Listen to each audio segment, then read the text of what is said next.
Muslims can't buy real estate? He's being super strict because of usury. No. Chat. Other Muslims in the chat, can I? No, you can't buy real estate. But I'm Muslim and I try to stay away from riba. How much stuff do I have to give up? Pork, fun, alcohol? Said, no, moderate drinking isn't good for your health. Quit. You just have to accept the fact that like alcohol is not in your best interest as a man and it's going to set you up for failure. Is that the more you drink, the higher your risk of early death. Waste of time though. It really is a waste of time. A very good friend of mine, Brother Eddie from TheDeenShow, who I've known for a number of years, from the very beginning. When he started it, I was among his early guests. And mashallah, our brother Eddie has been very active in promoting da'wah, spreading the message of Islam, and he has now taken everything to the next level. Eddie has now, after a number of years on TheDeenShow, taken the da'wah efforts to the next level, which is that of establishing a da'wah center for the USA. He is about to launch it in its fullness, but it has already started in Florida, and he needs your support. This is an effort which began already some months back, and they need your support for spreading the message of Islam in the USA. So my brothers and sisters, reach out to support him. We need your support now.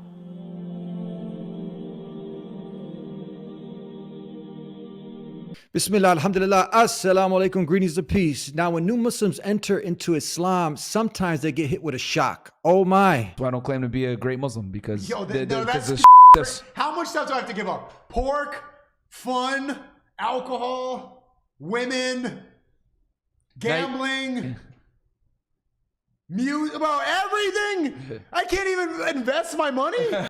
I got to give up pork, alcohol, fornication, gambling, riba, interest. Seems like everything.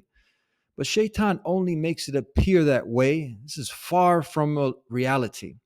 I say that these are even more proofs for the prophethood of Prophet Muhammad, peace and blessings be upon him, the Quran and Islam. And we'll be getting into all of this with my next guest, an expert on the topic that we'll be discussing. Almir Colan is a director of the Australian Centre for Islamic Finance and the CEO at Olive Investments. Almir is also an advisor to a number of institutions that provide Islamic finance. Almir was a consultant lecturer and board member for the Master of Islamic Banking and Financial course at La Trobe University. He's also produced a very well-known video called The Wisdom Behind Prohibition of Riba, Interest, a Case Study, GFC. But before we bring him out, let's see what one of the most influential Muslims that people respect today, who doesn't compromise or shy away from speaking the truth, even on this matter that we'll be discussing. And who's that? That's our brother Habib. I'm Muslim and I try to stay away from riba. And riba, one of the biggest sin Allah mentioned in Quran. And people underestimate this. Riba can kill not couple people. They kill all like cities, countries. You know, I know a lot of people like big businessmen. When they realize what is this riba, and they have like big contracts they offer, like big banks. Yeah. They want to invest, and when they understand this is riba, they say no. They say no, only 1%. No, 0.5%. No.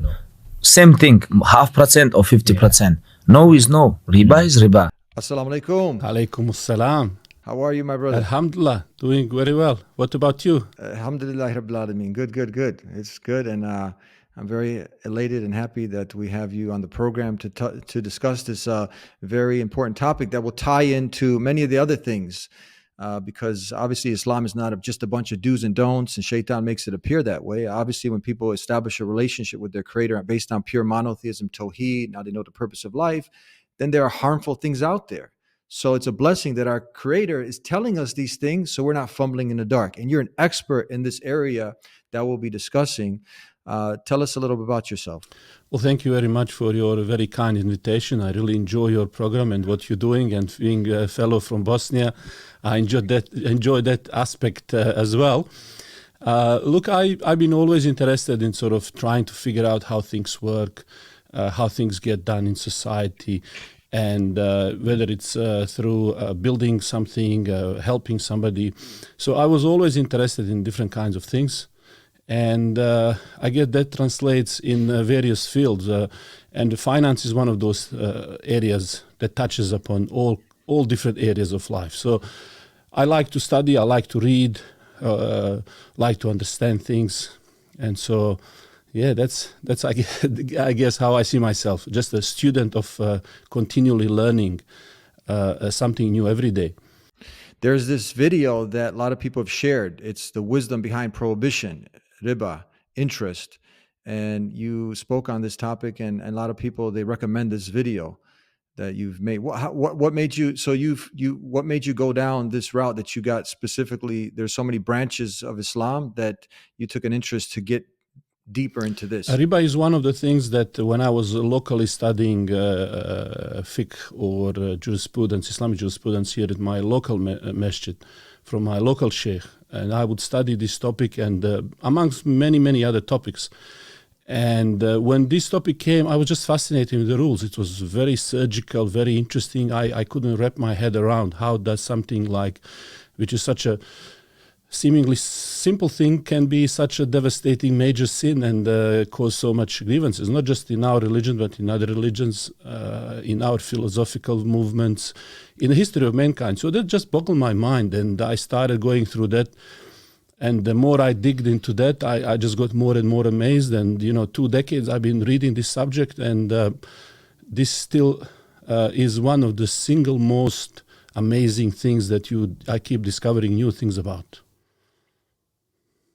This is going to be a very exciting episode. And like I said earlier, I said this, for me and for many, this is not something that would bring people away. I would say this is more of a proof, even a proof. We have tons of proof, the authenticity of the Islam, the signs in the Quran, its preservation, the prophecies, the miracles of Prophet Muhammad. There's so many evidences that Islam is indeed a way of life not created by man or mankind, but from the creator of mankind.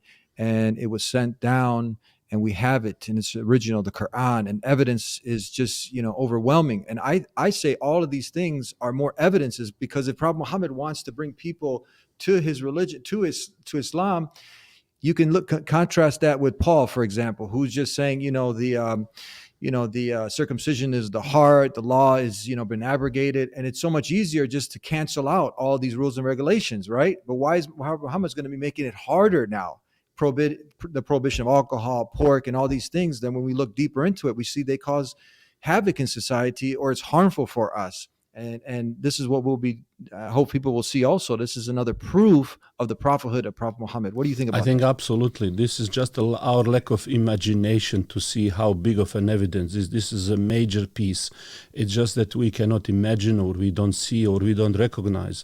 And in today's age of AI automated thinking, we all adopted one single view on how economics should be run, how things should be.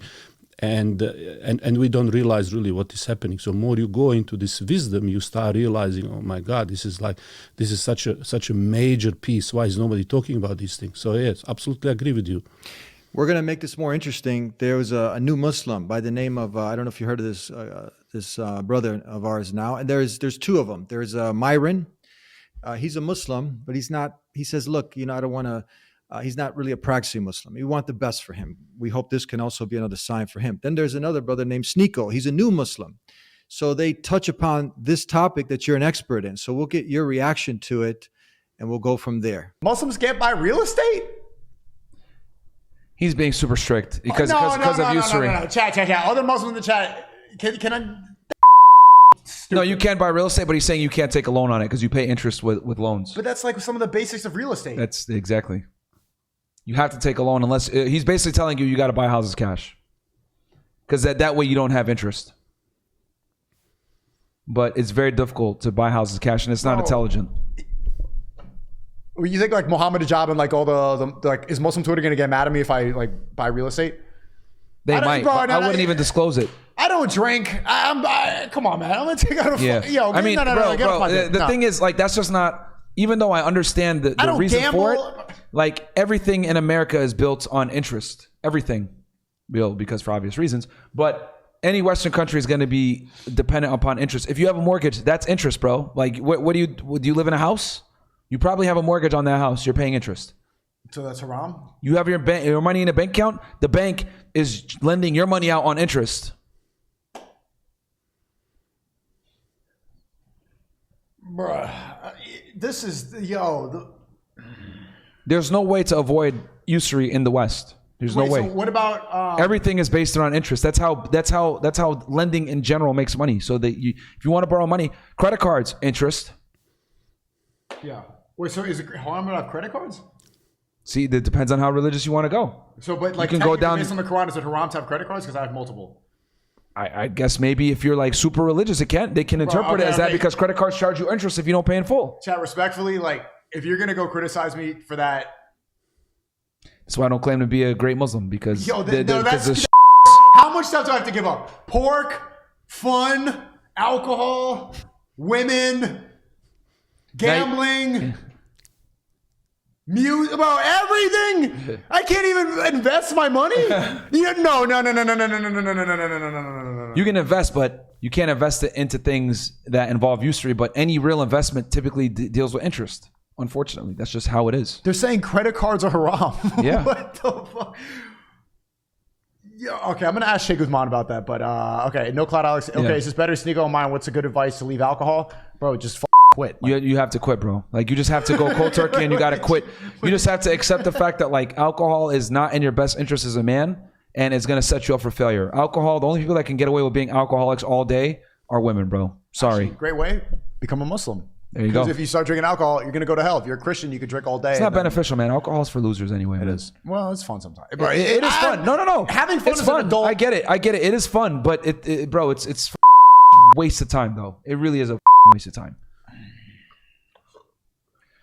It's tough, man. It's been, wallahi, it's been 3 months and a week now since I had a sip of alcohol on everything. Good.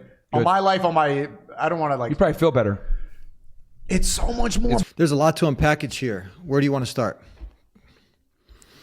Well, it's not surprising. By the way, I have a son, and I'm involved here in the local Islamic college with the young people for the last almost decade. Been working there, counseling young people in terms of the career development. That's one of the other things that I've been doing on the side in my community here, and I came across most of these people, so I'm familiar with these Sneeko, Andrew Tate, these kind of individuals, and a lot of those young, including my own son. Actually, my son got me. First time I heard about Andrew Tate was on your podcast. And we were driving, and he said, "Do you want to listen to this interview with this guy?" So we listened to all of your podcasts there. Mashallah. So I'm familiar with this kind of, and it's not surprising. This is how most of the people would think that. If I can't do it this way, then it's impossible to get something done. I can't be wealthy. I can't be happy. I can't enjoy my life. If you close the interest or gambling or drinking alcohol, how can I have fun? So this is, and you know what is interesting when you observe this, again, just coming from the young people perspective when they talk about matrix, right? And the programming. Well, this is exactly it. Wow. Right? You've been programmed. Good point. That's a solid point. And so him saying that you can't get rich unless you take a loan, how do people make money, how do people buy property? In fact, opposite is true. How did Elon Musk become the richest person in the world? It's not through that. It's actually a completely opposite way. He invented something, people invested through equity, and this is even today the fastest way that people make money. So you look at the major funds in Silicon Valley, Sequoia Fund and all of these other things. What they do, they invest equity. They invest on the partnership basis, and they know some businesses will fail, some will be moderate success, but then they will be among 10, 20 businesses, 1 or 2 businesses that will do 10 times, 100 times more. And so this is how we achieve today progress. It's people who risk the money. It's not through that. Startups are not financed through that. So even today, majority of the progress, majority of the wealth creation is done through equity financing. And so riba or interest come later on when you have a big business that is already established, already has equity, buildings, and they can suck that wealth out of it. Then they start giving it a loan. So usually this is now at a more mature stage. And so that's, I guess I would like also to hear, how do you see when you hear those kinds of thoughts as well? I like what you said. This is speaking the language of the vernacular now of the youth coming up, and this whole thing with the matrix, I would say the satanic forces, whatever you want to go ahead and define it as. But we understand this programming. I like what you said. This is very powerful because they also themselves are talking about these matrix and this programming that's happening. So you just hit it on the head. A light bulb should go off for them. This is just a programming. That you can't have fun now without alcohol, without gambling, without all these things that are just, it's built on a premise now of things. Your life has been surrounded by these things, and these are just a few things that are prohibited, and now it just crumbles apart because one by one, if you look at what these things entail, at the end result of alcoholism and all the deaths and murders and everything. And I think about alcohol, Sheikh, and I think about the study that they had before. And now you have even conservative Christians who are giving up. Candace Owens, I don't know if you heard of her. I quit drinking cold turkey. And I did not quit drinking because I have a problem. People are tremendous hypocrites. As I mentioned earlier, that there's the conservatives that say that we should definitely ban and make sure that drugs remain illegal, but they partake in alcohol. And some other podcasters, they're coming out. These are women saying, we don't want to drink anymore. The studies that they used to have on alcohol, that it was like one glass of wine a day, these studies they talk about were actually done by the alcohol industry. Now there's new studies that no amount of alcohol is good for you. Subhanallah. Said, no, moderate drinking isn't good for your health. Despite a long-held belief that moderate amounts of alcohol are good for you, a sweeping new analysis finds that the more you drink, the higher your risk of early death. It is one of the largest studies to debunk the widely held belief that moderate drinking of wine or alcoholic beverages is good for you. Last year, researchers in Britain examined genetic and medical data of nearly 400,000 people and concluded that even low alcohol intake was associated with increased risk of disease. The new study, which appears Friday in JAMA Network Open, also found that drinking relatively low levels of alcohol, 25 grams a day for women, less than 1 ounce, and 45 grams, about 1.5 ounces per day for men, actually increased the risk of death. So why would you? And then, go ahead. What are you going to say? Absolutely, and that's why you even see, I was watching again. Somebody sent me the clip. Andrew Tate was talking about how, he smokes the cigarettes, and this is great. It keeps him alert, and something else. We know tobacco again. This is a music to their ears when they hear these kinds of things, and that's why in Quran we see that the question is posed. They ask you about gambling and alcohol, these kinds of things, and there might be some benefit for this, but the overwhelming effect of these things is very negative. Mm-hmm. And on the point that they were mostly shocked was the issue of interest. But in reality, if we know our history or we know our present, we shouldn't be shocked. I tell you one interesting thing I recently heard. It was a podcast. It was not actually a podcast. It was an episode recorded by Patrick Bet-David's PBD with two crime bosses. It was a series called United States, something about crime in United States. I forgot the exact title. So here is two, for the first time, underbosses. One of them is like a Michael from Godfather type of figure. Another one was Sammy Bull Barvano or something like that. Sammy the Bull Barvano, yeah. So, that's right. So PBD asks him at the end, after, entire podcast talking about his dedication to Cosa Nostra, eliminating people, running all kinds of rackets, manipulating society, engaging in all kinds of things during that time. He asked him, after you now finish the jail and everything, if you are a young man, if you were now engaging in a business, what business would you be engaged in? Mm-hmm. And his response was, I would do Shylocking. Okay? Shylocking. Shylocking. Uh-huh. Now, what does that mean? The Shylock is a character for Shakespeare play called Merchant of Venice. And Merchant of Venice talks about, Shakespeare time, Europe, 16th, 17th century, when interest was prohibited in Europe. And so Christians, also church, would excommunicate people for engaging in interest. But what the Christians used to do, they would bring Jews who they would then deal in interest. So for Jews, it was they made it between them. It's not allowed, but to the Christians, they would do it. And so this created very bad blood between Jews and Christians of the Europe. So Shakespeare is describing this moment in time when Jews and Christians sort of have this interesting relationship where they need money, Christians, but they're hiding it from church, but then they also hate Jews, which is why some of the people talk about Shakespeare being anti-Semitic. But he was not talking about religion specifically, but more about this guy named Shylock in this book, who basically gives the loan to the Christian who needs to marry a beautiful, wealthy girl, but he doesn't have money. So now to marry her, he signs up to the contract where he will give a pound of flesh. Okay?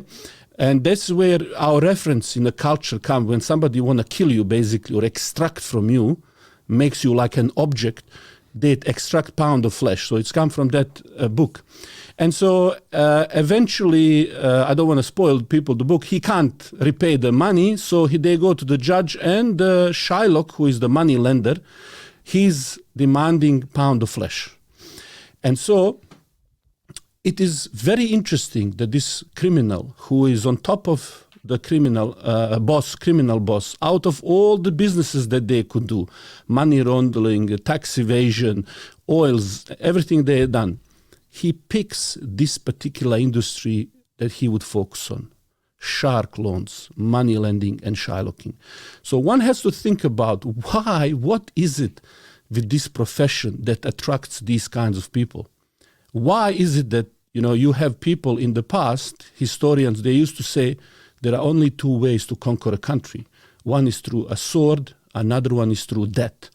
And so for anybody who wants to be awakened away from this simulation matrix, whatever they don't want to be NPCs or however they call themselves. They want to be people who critically, autonomously think for themselves. They need to ask themselves, why did I buy into this when everybody else, with all of these experience, they actually love these things? It can't be good for both. If these people are saying this will be a great way to make money, to conquer the countries and so on, and I'm swallowing that, a person who is awake should ask, what am I not seeing here? Wow, this is deep. Okay, this is really deep. You're going into, wow, this is at the time, this was prohibited in Europe.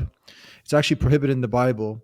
So you had the Yahud who made it was prohibited, but this is the changing of the text, that they made it now that they can give to each other, but they couldn't do it to each other, but they can do it to the Christians and others, charge them interest. Is that what you're saying? That's right. Wow, that's right. So I was actually just the other day reading Talmud, which is like the tafsir, and I was going through there, like what we have in every books of hadith, we have a book of business transactions. So they also have in the Bible, of course, riba is prohibited, which is what we call interest, usury. So I was just for one presentation I have going through the book of Talmud, and just to see exactly, like what is it that they're saying. As I was reading the accounts of the rabbis, it's 100% exactly what they are saying. In fact, the word for riba, they use in their language is ribit. Okay? Ribit. That's what it's called. That's what it's called. Ribit. Ribit. We say that's riba, right. They say ribit. Riba. Wow. Ribit. They say ribit. That's right. Interest. It's come from the same root, means increase. So what increase we're talking about? Increase that is not legitimate. And the way that they ascribe the loans versus equity loans, who is involved, as if you are reading Islamic text, the guarantor, the witness, it's allowed in this case, the example they put, and they say that this is a deadly sin. And I put then this information in ChatGPT. I said, let me ask ChatGPT, based on this, how come they allow it to themselves? So I had a chat with the GPT, and I said, how, based on these, do you figure out, like, these references, like, where is it? So we had a discussion and said, you have to reinterpret this deadly sin in the Torah, like in the Bible as such and such. And I said, okay, what is the evidence to say it's allowed between them? Because it's related to deadly sin. At the end, ChatGPT said, well, it's just interpretation. And so it's very interesting when I then listen to the rabbis I listen some of their talks about how they explain. It's amazing. It's just like you're listening Islamic scholars talking about this issue. So the law is exactly the same. Then I went to ask, go through the Christian sort of relationship with riba. And you have a example in the Bible where Jesus, peace be upon him, enters the temple and see people engaging in interest transaction in the church, in the temple, and he throws them out. And he said to them, you have made this temple the den of thieves. So he threw the money changing tables. And this is at the time where Christian pilgrims used to visit Holy Land, and they would pay taxes to the church in the silver shekels. But because their money was in pagan symbols, they would exchange the silver coin for another silver coin without these, and then they would in this process charge them a lot of money in return. So he linked this to the injustice to something that is thieves would do. So it's just very interesting when you look at all of these references. You can go as much as you want in the history. This was always seen as most unnatural way of making money. Mm-hmm.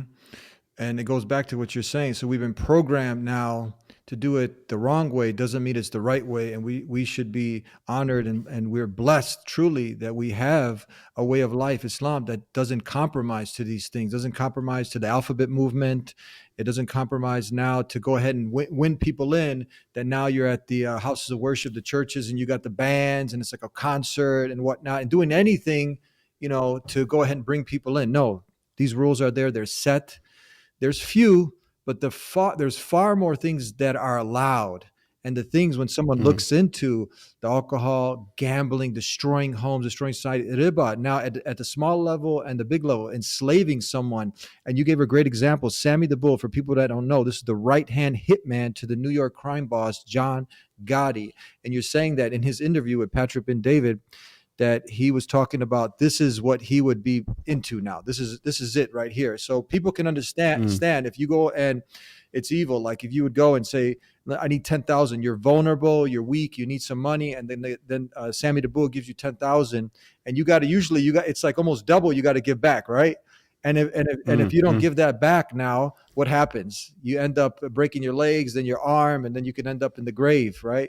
But in this case, we saw what was happening to people. They were maybe almost close to paying off, but they wanted their pound of flesh. The bankers now, the mafia guys got into the suits now, and now they're the bankers. And now what was happening to the society, what was happening even in the collapse, when all the homes were being foreclosed, people were they didn't care about the people and what was happening with the family. It doesn't matter what they were getting thrown out in the streets. And Islam prevents this because it has true justice. What are your thoughts on that? Yes, that's one of the most deepest programming today, because everybody accepts that as it is, and it's not for no reason that the mafia boss. This is the very simple way to make money. You don't really need to do anything. It's a very lazy mentality, and it affects everything that we are doing. In fact, as a result of this borrowing, because what is the interest is when you give somebody money on interest, money gives birth. So if I give one person $100, 5%, and then he gives to another person at 6%, and on and on and on, money keeps giving the birth. And so if you look at current economy, for example, let's say everything that we produce on planet Earth is, let's say, $50 trillion. Now the amount of debt, amount of interest, amount this financial economy is maybe 20 times that. Now think about all of that assets, financial assets, which are just a debt, money giving birth. They need to return some profit for their investors. Where is that profit going to come from? When the earth is just 5%, even if we give entire earth to them, it's just for 1 year. Where is the next? So what that incentivizes creation is even more artificial products. And therefore, when you run a normal business, now you are running against people who make money in this synthetic way. And you can't make a real products to compete with synthetic product, with the fake products. How do you get these type of returns? For example, in Australia, we have one of the banks. It's 25 million people live in Australia. In the worst of time, they say, inflation worse, post-COVID, debt is rising. When everybody is tightening their belt, they had this year, one of the 4 banks had $10 billion profit from 25 million Australians. It's a record that we are seeing. And so one has to ask themselves, the way this currently is happening around us. I'll give you one simple scenario how currently, if we just observe on the higher level, how we bought and how deeply we bought in this. We have now major inflation that resulted of the COVID and the breakdown of economy, supply line, what they called, where things are more difficult to make, more expensive to make. And so this inflation is going in America and US, everywhere, right? And so if you look at the average person, they are now having the home loan where they're paying 20%, 25% of their salary to the bank. So what we have collectively as a world bought into is the way to manage this inflation, to make things a little bit cheaper, is to increase interest rates. So every central bank in the world now is increasing interest rates. Now, this comes at a time when you have massive debt. As a result of us not working during the COVID, everyone was borrowing, governments were borrowing and printing money. So it's like you give to your son credit card, he's not working. And so he increased debt. So then you go and you ask him, okay, are you going to get a job? He says, no, I'm going to keep increasing debt. Wow. And I'm going to increase the interest rates on that debt as well. So in our wisdom, we now are saying, I bought the house, like in Australia, last 12 months, we had 12 increases of interest rates by the central bank. So the average teacher who is on 100K salary, 25% goes to the bank. In this 1 year, another 10% goes to the bank. So think of this, what's happening. You have purchased the home through the bank last year. And the sale is concluded, but the bank come and say, you know what, you should be maybe giving me more money. Imagine if you went to the supermarket and you bought the milk for $2 and 1 year later they say, you know, that milk you bought for $2, we would like another $1 that you give us. This is exactly what is happening with the bank. An entire system. I was watching head of one of the, I think Nigeria, there was a lady, I think she was a Muslim, she was the finance minister at the panel of IMF. And they were asking her, how do you fight inflation and current situation problems in your country? And basically she said, we're going to refinance our debt. And then IMF said, well done, that's exactly how you should do it. Everybody is bought in. So if you are not thinking like this, the only one head of state in Turkey, President Erdogan, said, you know, maybe we should do opposite. Everybody attacked him. He doesn't know what he's doing. He is not conventional. And the whole world started collapsing around him. Mm-hmm. So again, it's a very interesting how from the criminals to these other organizations, they seem to value this way of doing business and running economy in this way. I remember back in the day, because also, you know, being in doing some real estate and whatnot, and when I first started practicing Islam, and most people just go through the motions and they're not really, they just see the bill, okay, I'm getting this loan. And when you get the payment, let's say your payment is like $3,000 a month. People don't understand, like, isn't that robbing you? You're paying actually, what is it? The majority of going towards for how many years? Just towards the interest. So if your payment is like $3,000 a month, you're paying like $2,700 is just going towards the interest, almost the majority. And then that's for like, that's for how many years, just that alone. It's like people really, they're just, you know, bought into this and they're not even thinking, you know, so we're trying to get people not to talk about many of the exploitation of the urban areas. You gave the great example of, you know, with a child, you know, a young man, or the urban areas where they put these places out and they're giving this money away and they enslave the people. So Allah don't want you to be a slave to creation, but a slave to the creator. That's when you get true freedom. I want to show you this next clip because I want people to see, because now we're seeing things from the speck on the painting. Allah is trying to sees the whole picture. So we have to have trust in our creator.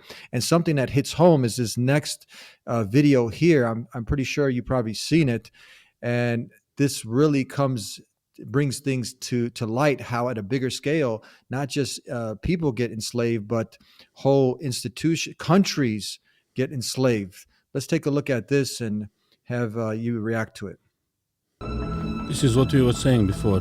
We economic hitmen really have been the ones responsible for creating this first truly global empire. And we work many different ways.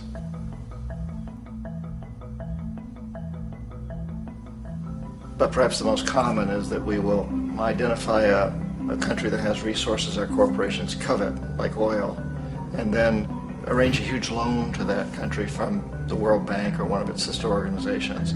But the money never actually goes to the country. Instead, it goes to our big corporations to build infrastructure projects in that country, power plants, industrial parks, ports, things that benefit a few rich people in that country, in addition to our corporations, but really don't help the majority of the people at all. However, those people, the whole country is left holding a huge debt, and such a big debt they can't repay it, and that's part of the plan, that they can't repay it.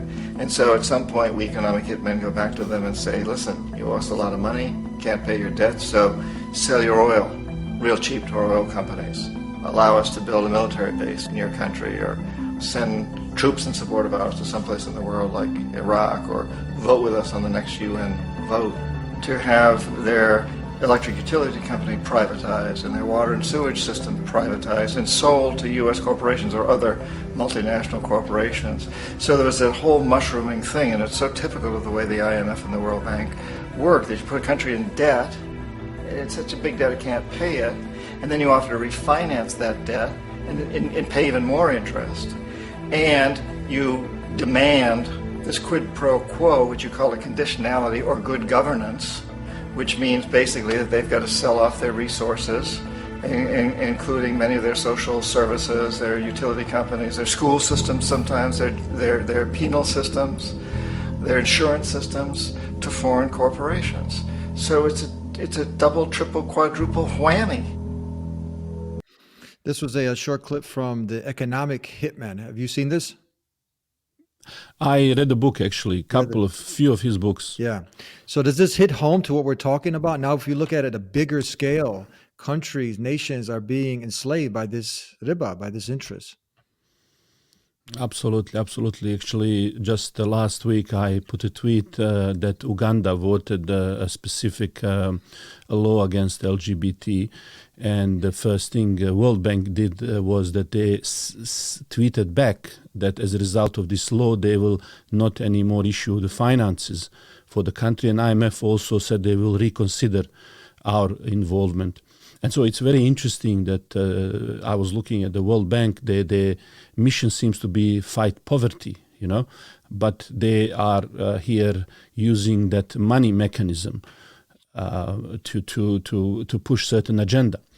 And we are talking about countries that for decades have been receiving these loans. They have, let's say, look at the African countries. They have some of the largest natural resources in the world, potential for enormous wealth. And all of this money, you would think by now that their infrastructure, their exports would be making everybody's life rich. And isn't it interesting that this guy who used to be what they call economic hitman, where he described exactly how they were robbing the countries, is using this example of debt as a weapon to make countries weaker and make themselves richer. So how is it that these guys look at this as a weapon that they use to destroy countries, make them weaker, and yet we somehow think that this is the tool to make us richer? Like, just doesn't make sense. Now, this is not to say that I don't want people to get the wrong idea.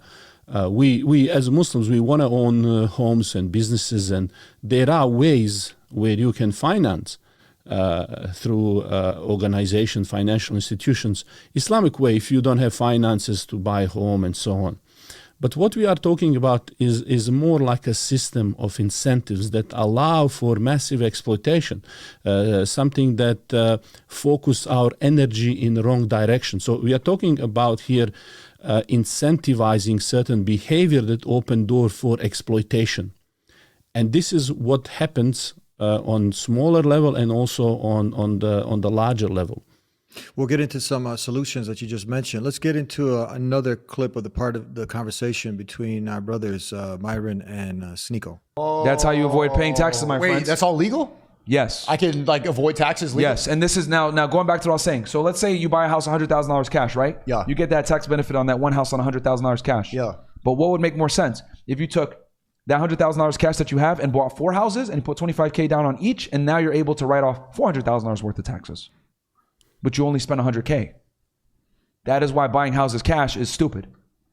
It's better to buy the house the haram way. Unfortunately, yes, with banks. Okay. Because you're able to leverage the banks to get better tax breaks. Okay. Because you're buying 4 houses for $400K, worth $400K, versus buying 1 house for $100K. And you're getting cash flow from those 4 houses. Now, people might say, well, if you buy the house cash, you don't have a mortgage, you get more cash flow because you don't have to pay the mortgage. That's true, but when it comes to tax benefits and the appreciation that you're going to enjoy from those 4 houses, you actually make more money by saving more money by buying the 4 houses.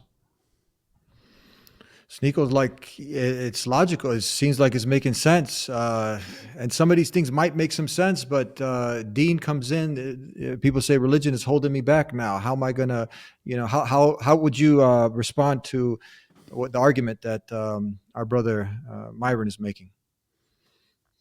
Look, this is interesting point. One thing to note here is that this issue of interest is being embedded in the system, and you do get tax exemption, tax breaks, and some benefits.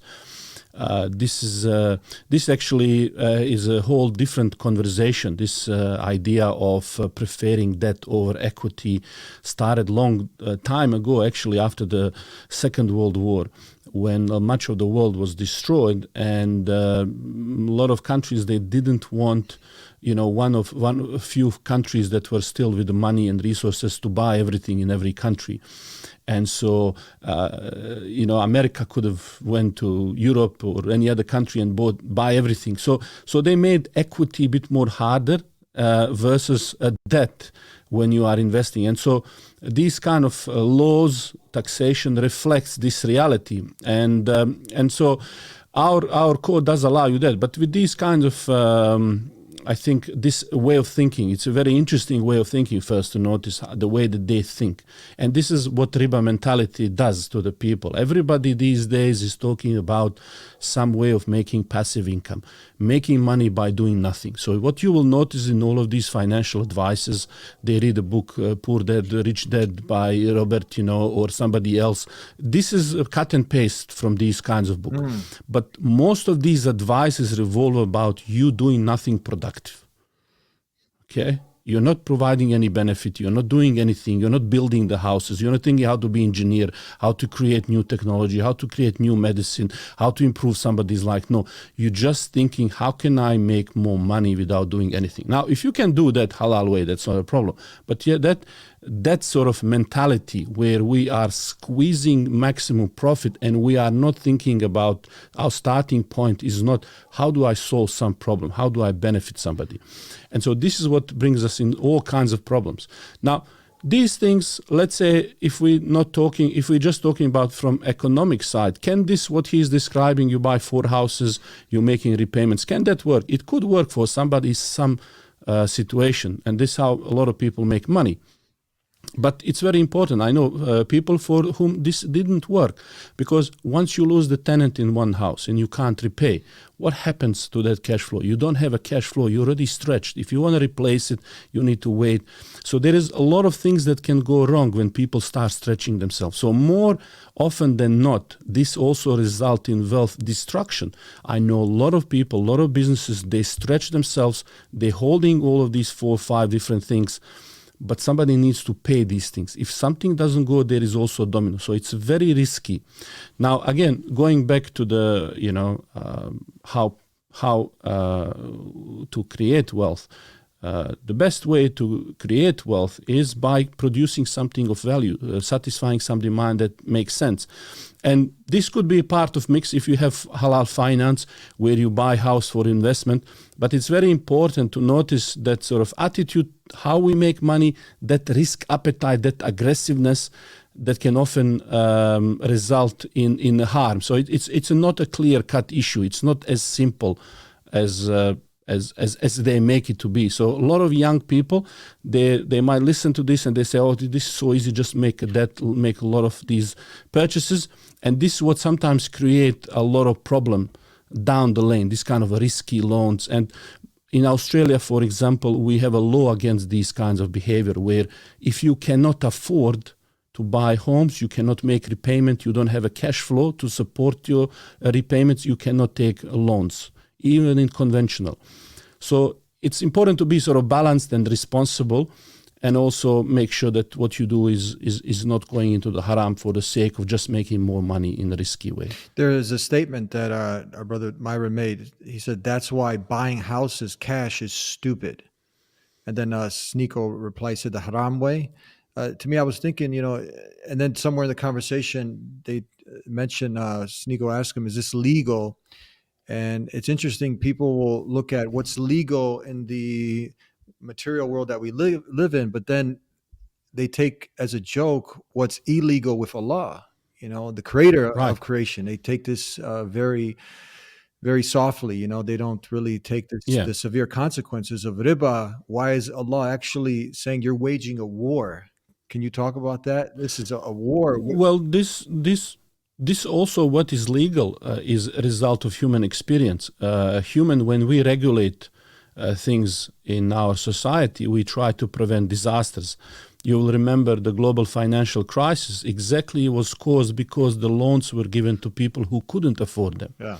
And so this worked for a time being, but when these people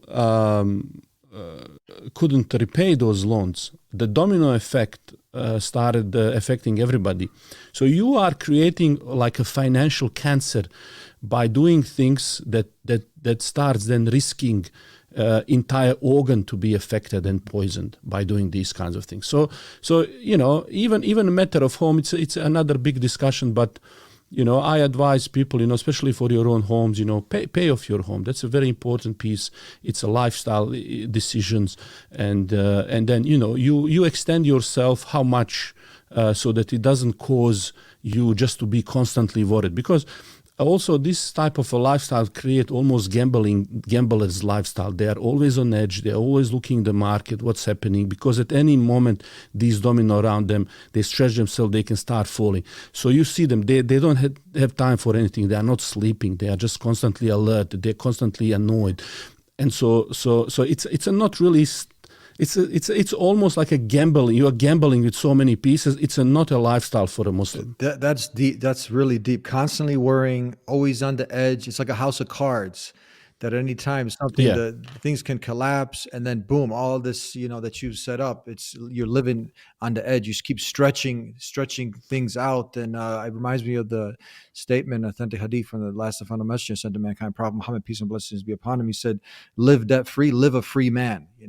So it's a big difference when you're debt free rather than on the edge. You got all of this money that you owe.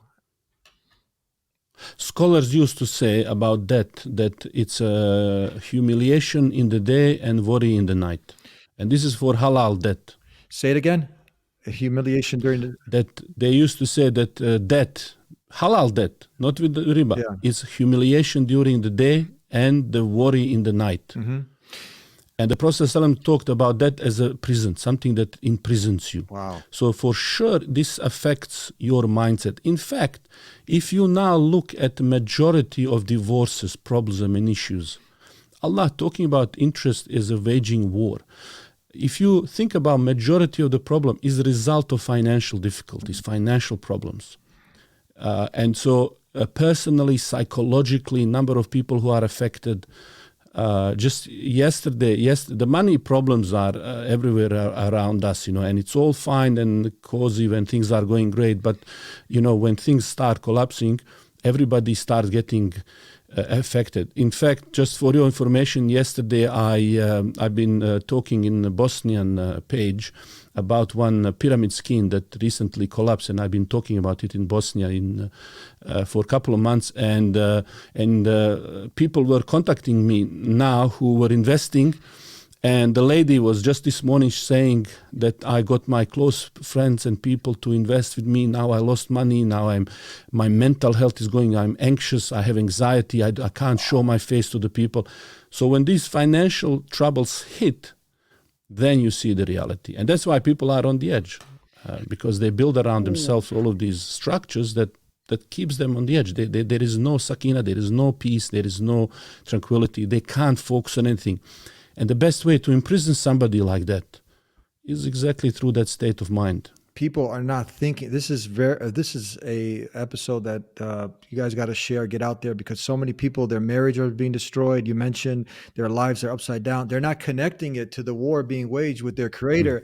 And now they can't have peace within themselves, peace within their homes. There's no barakah, no sakina, what you said, that tranquility and peace. And stress kills. Stress literally kills. So how many people, they're on the edge, they're stressed out, and all that money they're making, they cannot buy, as I say, you can't buy a 6-pack of peace.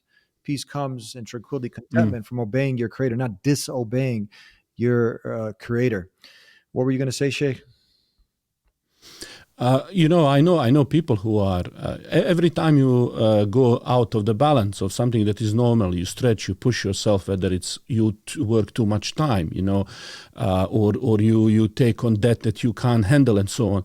What starts happening is, your child, your son come to you. You don't see your son. You see numbers, debts in your mind. You can't relax. You can't do anything. And so this is a very, very, very big problem today. Mm-hmm. There's the hadith, I'm paraphrasing, talking about at the end of the day, a person will go through all these troubles and they'll jump through all these haram loops and everything and whatnot just to get the risk, what's written for them. It's already written how much you're going to go ahead and amass. Is this correct, Sheikh? And then that's right. So you have the haram way or the halal way. And at the end, you lose this life, you die. And now you're standing in front of your maker, your creator, and you only got what's written for you. But at the end, the other person sacrificed and did it the halal, the permissible way. You got paradise. This party ends in this life, but you got Jannah. Right. You see the face of your Lord, and forever, ever, you don't have to go ahead and worry about ending because you're in bliss now in Jannah. Why are you going to sacrifice this temporary life that can end at any time and you lose what's eternal forever in Jannah? It just doesn't make any sense. What were you saying? Yes, absolutely. In reality, this comes down to the definition of what is wealth, because all of these clips are talking about wealth generation and things like that. So the wealth that today capitalism perfected this aspect of extracting our all time for that money. Mm-hmm. And this is something, a miracle of capitalism, that you spend all of your time, all of your thinking and free time and mind power for acquiring that wealth. And even if you cannot spend it, I know people who are extremely wealthy. They spend whole day looking at the screens in their shop. They don't want to see anybody. Mm. And often what starts happening with them, I say this often to my students, is when they get to this stage where only thing that they are thinking number and focusing just on that. I was recently visiting a doctor who retired recently with my wife, and my wife told me that, for when she was speaking to his wife, she said, although they have millions in saving and Porsche and several houses and the cars, they say in the morning they skip a breakfast and only for the lunch they have a little bit of bread with the butter. And I say, how is that possible? Is it diet? Is it what? She said, no. They are afraid of the poverty. Wow. I say, how can they be afraid? They have all of these millions.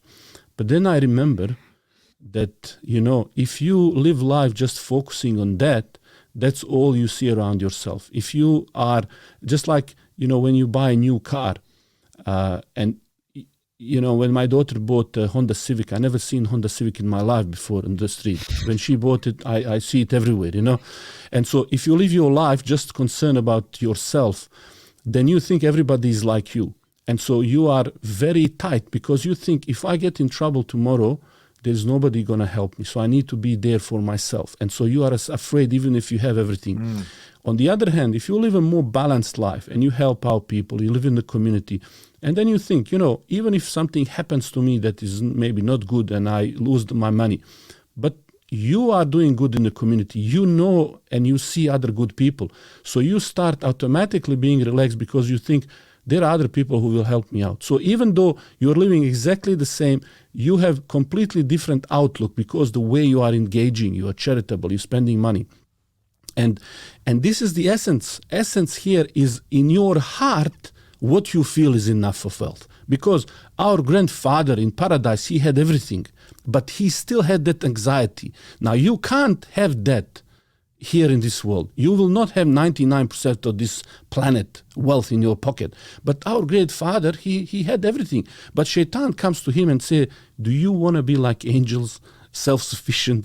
He want to sell him this insurance, a policy, this banking product. You want this credit card? If you have this loan, if you have whatever is the word, he's selling him. He says, you will be eternal like these angels.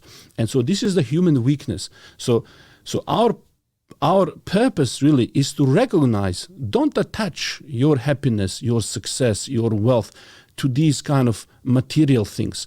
Do what you can to create material wealth, but don't sacrifice all of your time, but live a balanced life.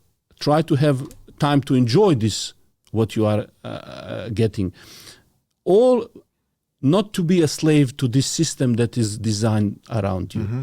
The matrix that you've been programmed with, like you started in the beginning, program you to think like this. If you're talking about this programming, condition yourself to program yourself the right way, the way that your creator wants you programmed, so you can go ahead and get to the real paradise, Jannah. Last clip here and we'll wrap it up. Morocco from these guys, they showed us around and they were saying that Islamic banks will make up for it by doing extremely large fees. So it's like, okay, they don't make the money on the interest, but they'll just like fucking... So they're going to charge you a bunch of money to lend you the money. Yes. Which is the same just a different... There's just they make back the money on fees. Okay. So what it probably is then? Okay, so they give you a fixed fee, yes, up front versus charging you interest. Yes. Okay, I guess that's one way around it. But you'll probably, if you do the math, you'll probably end up paying them more. Maybe who knows? Who knows? It depends on how much time. And another 20 from Ajwad. Salam brothers. I'm a 20-year. Well, here's the thing: are they going to give you a real estate loan? They might give you a private loan, but are they going to really give you $700,000 to go buy a home? Definitely not. This is the other thing now. You have this Islamic banking, and many of the scholars, when they look at this, a lot of them don't qualify as Sharia compliant. What are your thoughts on what they're talking about, this part, the Islamic banking, supposedly?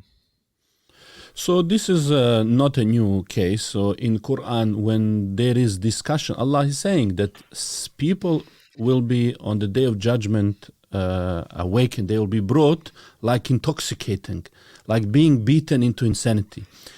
And the reason why they will be on the day of judgment like this is because they say trade is like interest. So it's very interesting that this argument persists, that they say this is like that. And this is one of the words that always interest me. Like, how is this simple idea? Why is it that people always say that this is same like this? Why is it if I give you $10 and get $11 from you, why is that interest? Why is that not allowed? But if I sell you this for $10 or $11 and I pay 10 and I make same amount of money on this, why is that permissible? And so idea here is that we start now developing the core principle, and everything starts with the principle, core principle or differentiation between what is the function of money in economy, what is the difference for the asset, what's the purpose of everything. And so you start building like a DNA cell of the economy. It starts from very simple things, but then on the top of that, how you build these things is where the whole difference is. So for example, if you look, as our scholars used to say, Imam Ghazali used to say that money is a judge of other things. It's there to basically, as students of economy today would say, is to be something that price the goods, that is a medium of exchange, help us buy and sell and so on. So it's a judge of other commodities. It's a very old definition, but it's very precise. So it's judge other commodity. And he said that you can't then buy and sell judge, right? It has to be objective. It has to be outside of that economy to perform its job. And so what we have effectively done in this economy is we have made money as any other commodity that is bought and sold. And so this by itself undermines the purpose for which we have money. So that's why in Islam, money you cannot buy and sell it. It's a not commodity. It's there to facilitate the real economy. So rather than money growing exponentially and giving birth and so on, we must always engage in a real economic activity. So to go back to what they were saying about how Islamic banks would do these kinds of things, is that in order for them to extend financing, they need to buy the home. So Islamic bank would have to buy property and then either sell you or lease you or enter into some kind of a partnership with you. And the difference here is that where conventional bank gives you money, to get more money, Islamic bank would have to engage in some kind of a trade where the link between money and money is cut. So in a sense, what we are saying, money must become some sort of an asset. And then that is sold or leased for a profit. And so from that basic principle, which sounds maybe trivial, we build entire system. And, in many other aspects of life, you could think of very basic principle, and then you can extrapolate to entire system of economy, how we run things, and so on. But the logic of it is basically to say to us, all of these rules in Islam are there to say, don't focus your energy on doing something that is artificial, it's synthetic, doesn't benefit people. Focus your energy on activities that are directly impacting lives and benefiting people. And so this is a difference between synthetic transactions that are designed just to maximize the profit. There is no ethics. And this is why capitalism creates this huge wealth inequality. There is no way this wealth will trickle down. The capitalism lost entire value system.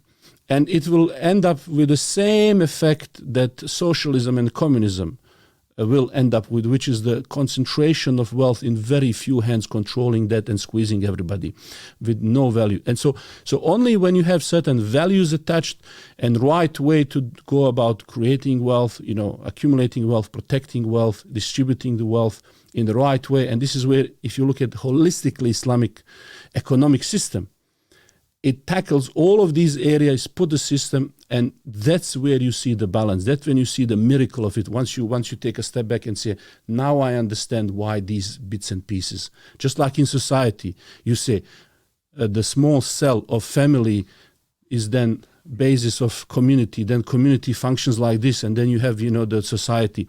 So in a similar way, it's what you build.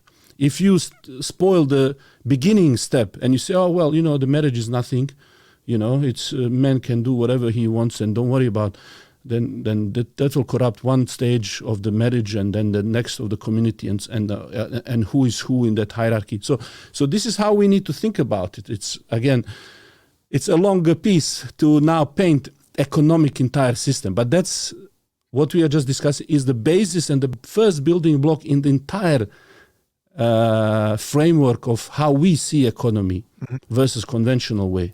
This is obviously a little bit of a deeper topic, and of course, somebody who's new to Islam, we don't start, just overloading them. It's step by step. We understand these things, and developing that human being, helping a human being to one, have a connection with their creator and that pure monotheism, preparing themselves, seeking knowledge and growing and in their love for their creator, knowing who their creator is. And then they're going to have a complete balance in life. Then they're going to put their creator first because they know their creator, they love their creator, they fear displeasing their creator. And then their decisions, the way they run through life is not going to be just based on their desires and the matrix programming like you had talked about. So Any last closing advice for Myron? We have love for these brothers. Myron, I don't think he's practicing Muslim. What advice do you have for him? He openly says it. And then Sneako, also, he's just a new Muslim, about 3.5 months. He's happy, he not happy. He says, he can't have fun. He hasn't drunk alcohol for 3.5 months. I can't invest now, right? Which he obviously can, the halal way. But what advice do you have for these brothers?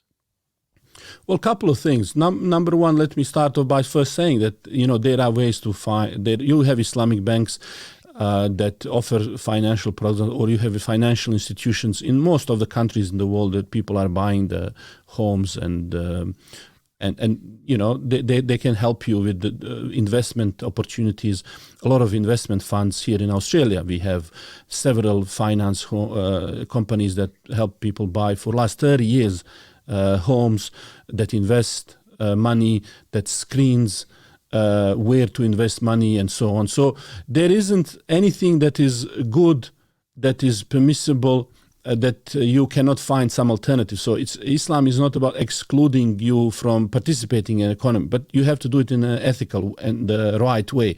So when you're investing, for example, money in a certain stocks, you need to see, you know, is this stock something that aligns with my values? Like, for example, if I ask Sneeko, would you invest in Disney?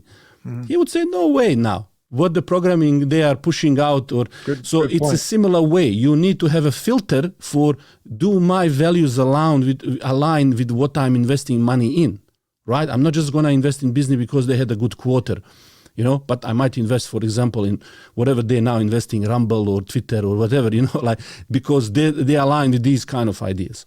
So that's number one. Number two issue here is, what I would say to them is that what we notice from them is that they are speaking their mind very bravely, very openly. They are not afraid to even get something wrong, and I think this is a great and very, very refreshing. So even if they get something wrong, even if they say something, I think Muslims should not jump immediately. There should be a discussion, understanding. We are talking here about individuals who are thinking people, who want to have evidence, and the reason Islam invites skepticism and curiosity and challenge, and let's focus on that aspect, you know.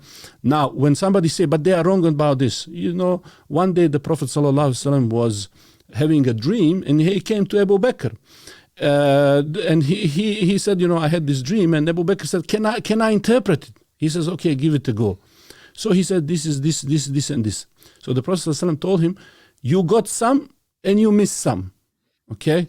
Now, if Abu Bakr, radiallahu anhu, was not 100% in his opinions, and he would miss some and get some, which one of us will have 100% of everything? Every human will now miss something and get something. So I encourage this very positive discussion. I don't see it as a weakness or something that people should jump. It's a great. They are having great conversation, and I would encourage them. You know, this issue of financial economy and economy in general is such a major issue. It's such a major issue is for somebody who wants to be at that level of thinking where I think they want to be, at the top G, right? Top G of that. They need to understand what's going on. They need to be much more deeply understanding these mechanics. Mm-hmm. They need to examine why they think what they think. Where do these principles come from that they learned, and so on. So I would definitely encourage the discussion. It's a fun to see it, and I wish them all the best. And I hope Muslims are very supportive and encouraging. And I think your way of engaging in this discussion is very positive. So that's I think great to see. Thank you very much again for being with us here and helping to go deeper into this topic. Hopefully, inshallah, God willing, people can see things from a different perspective and this helps get them out of the programming, out of the matrix. Inshallah. Jazakallah. Assalamu alaikum wa rahmatullahi. Alaikum salam. I'm sure all of you know Eddie from The Deen Show, and I'm sure that you've all heard about the Deen Center. Now, you don't want to miss on this opportunity. The brother has been around for a long time. When I became Muslim, that was a show that I used to watch. It was one of the shows that I actually was interviewed on. And since then, I've kept in touch with Eddie, and we've cooperated and participated in many things together, alhamdulillah, by the blessings of Allah. Now you guys have to do your part. This is for the ummah. There's so many people in this world who need the message of Islam. But the question is now, what you're gonna do? What are you going to do with your money, with what you have? What are you going to do to help the ummah, to help someone who's been around for 20 years doing da'wah? You've enjoyed the shows, you've enjoyed the interviews, you've enjoyed. Now it's your turn. Support the Deen Center.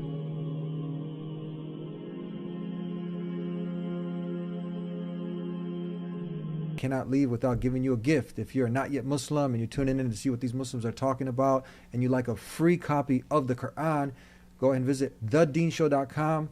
We'll take care of the postage and everything and get it delivered to you. And if you still have some questions about Islam, call us at 1-800-662-4752. We'll see you next time. Until then, peace be with you. Assalamu alaikum.